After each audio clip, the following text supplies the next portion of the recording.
লাইফস্টাইলে আপনাদের সবাইকে স্বাগত। আজ আমি বানাবো দুধি কাতলা। তার জন্য লাগছে কাতলা মাছের পেটি, দুধ, এদিকে শুকনো লঙ্কা, গোটা শুকনো লঙ্কা, তেজপাতা, আর এটাতে দিতে হবে মৌরি ফোড়ন আর দারচিনি আর গোটা কাঁচা লঙ্কা। এখানে মৌরি বাটা, লবণ, এটা গরম মশলা, হলুদ, চিনি, আদা বাটা, শুকনো লঙ্কার গুঁড়ো আর সর্ষের তেল। চলুন এবারে আমরা স্টার্ট করি।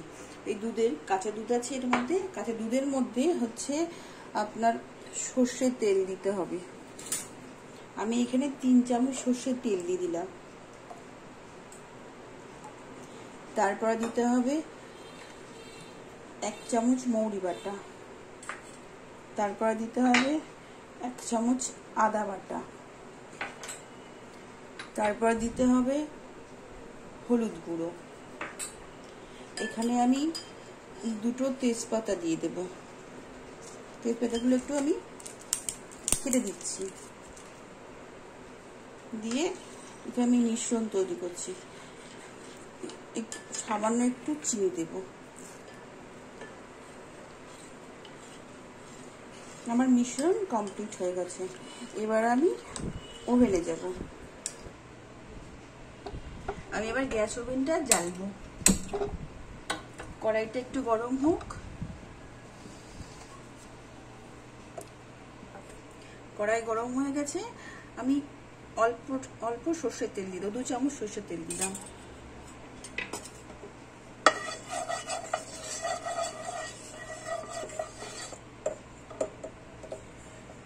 আমি এই কাতলা মাছগুলোতে একটু হলুদ আর একটু লবণ মাখিয়ে হালকা ফ্রাই করব।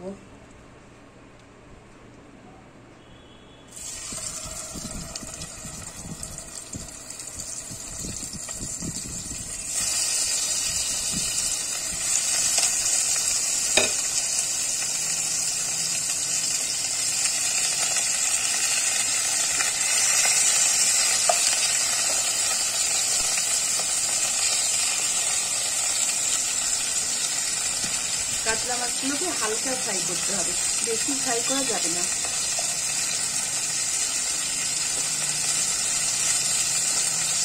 হালকা ফ্রাই করতে বসিয়ে দিলাম। আর এবার এই মাছগুলোকে উল্টে দেব।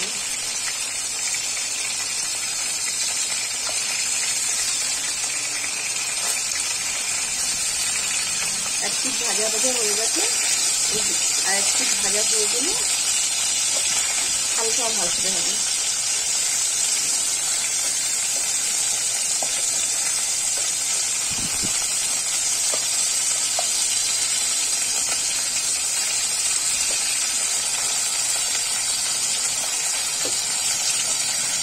আপনারা যদি মনে করেন যে রুই মাছ দিয়ে করবো কিংবা পেটি ছাড়া ঘরে গাদার পিস আছে তা দিয়েও হবে, তা দিয়েও টেস্ট হয়। এটা একমাত্র পোলাও আর খুব তরকার সাথে দারুণ খেতে লাগে। এবার আমি মাছ ভাজাগুলোকে তুলে নেবো একটা একটা করে।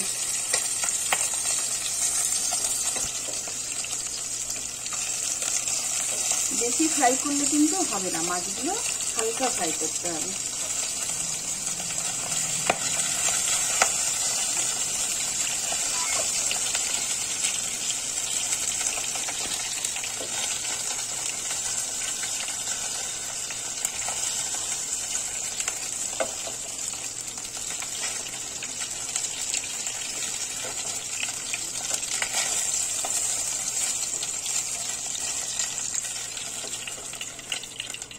আমি মাছ ভাজাগুলো সব তুলে নিলাম। আমি এই তেলের মধ্যেই ফোড়নটা দিয়ে দেব। আর তেল এখানে আর তেল লাগবে না। এই তেলের মধ্যে আমি তেজপাতা, শুকনো লঙ্কা, দারচিনি আর মৌরি ফোড়ন দেবো, আর কিছু না। ফোড়নটা একটু ভাজা ভাজা হয়ে গেলে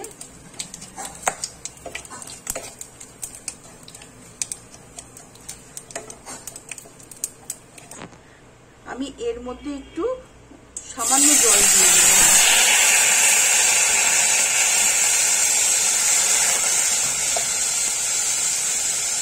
তারপর আমি এখানে দেবো হচ্ছে কিছুটা আদা বাটা। আমি আদাটাকে একটু কষাবো।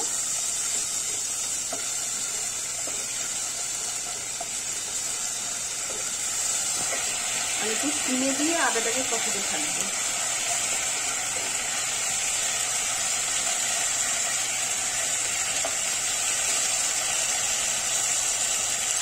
এই 2-4টে চিনি দিয়ে দেবো একটু।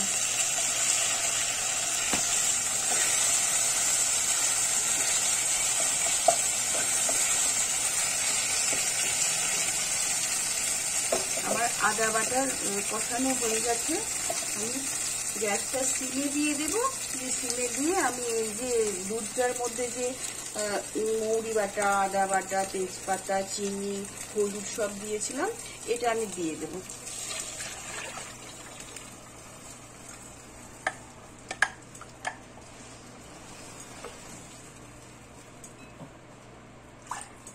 আমি একটু সামান্য জল দেব। এটা একটু ফুটতে দেব। আমি একটু ঢাকনাটা দিয়ে এটা একটু ফুটতে দেব।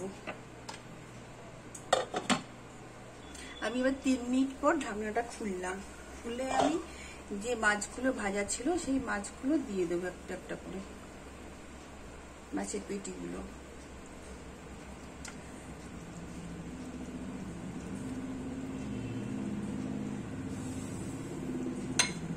মাছের পেটিগুলো দিয়ে দেব। দিয়ে আমি একটু মৌরি বাটা দেব।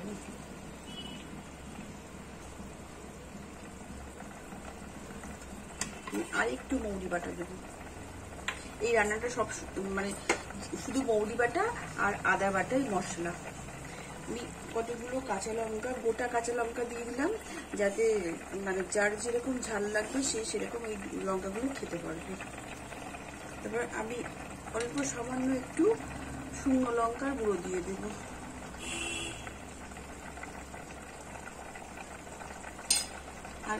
আর একটু আমি কাঁচা তেল দিয়ে দেবো। আমি কিন্তু এখনো লবণ দিইনি। যখন মাছটা শেষের দিকে হবে তখন আমি লবণটা দেব। বেশ কিছুটা আমি সর্ষের তেল, কাঁচা সর্ষের তেল দিয়ে আমি আবার একটু নাড়াচাড়া করে আমি এবার ঢাকনাটা আবার দিয়ে দেব। আমি এবার ঢাকনাটা খুলবো, দেখবো কতটা গ্রেভিটা কতটা হয়েছে। এরপর আমি দেব হচ্ছে লবণ, যেটা আমি এখনো দিইনি। আপনারা আপনাদের স্বাদ মতো দিয়ে দেবে। আমি আমার স্বাদ মতো দিচ্ছি। তারপর একটু নাড়াচাড়া করবো লবণগুলোকে। এটা একমাত্র পোলাও আর হচ্ছে পরোটার সাথেই খেতে ভালো লাগবে। বাড়ি থেকে এসছে ধরুন, এটা একদম পুরো শর্টকাটে রান্না করে দেবে। তারপরে হচ্ছে আমি দেবো একটু গরম মশলা। এটা হচ্ছে শাহী গরম মশলা।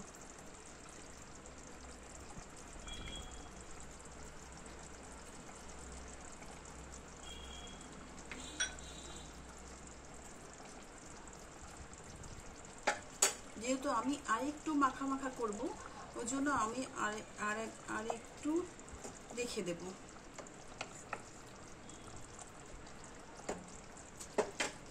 আমি আরেকবার ঢাকা দিয়ে এই 2 মিনিট মতো রেখে দেব। 2 মিনিট হয়ে গেছে। আমি একটু ঢাকনাটা খুলে দেখব। আমার এটুকু গ্রেভি লাগবে, ওর জন্য আমি আর কিছু দেওয়ার নেই। গ্যাসটা অফ করে দিয়ে আমি সামান্য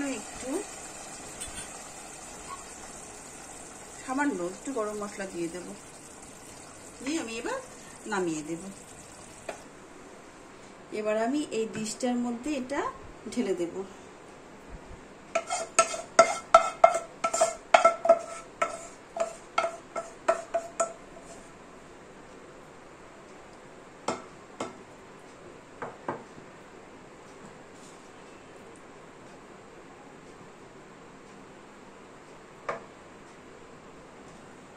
এবার আমার ডিশের মধ্যে ঢালা কমপ্লিট হয়ে গেছে।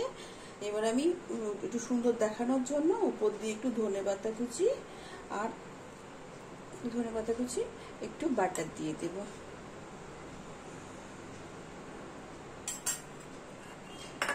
যদি এই রান্নাটা আপনাদের ভালো লেগে থাকে প্লিজ শেয়ার, লাইক, সাবস্ক্রাইব করে দেবেন প্লিজ।